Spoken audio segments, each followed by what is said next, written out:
Hello everyone, আজ আমার first mini vlog. জানি না আদেও বানাতে পারবো কি পারবো না, তবুও চেষ্টা করলাম বানানোর জন্য। আজ সোমবার, দিদি আর আমি রেডি হয়ে চলে এসেছি মন্দিরে পুজো দেওয়ার জন্য। টোটোয় চড়ে রাস্তার ভিউ দেখতে দেখতে চলে আসলাম মন্দিরে। মন্দিরের ভিতরে ঢুকে দেখি অনেক লম্বা লাইন লেগে আছে। তারপর আমরাও লাইনে দাঁড়িয়ে রয়েছি। অনেক ভিড় আজকে।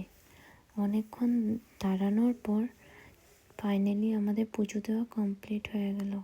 তো বাইরে এসে নন্দী মহারাজকেও পুজো করে নিলাম।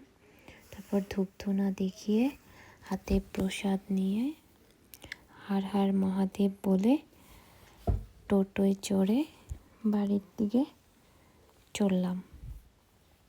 আজকের ভিডিওটা এই পর্যন্তই। দেখা হবে নেক্সট ভিডিওতে। আজকের জন্য বাই বাই।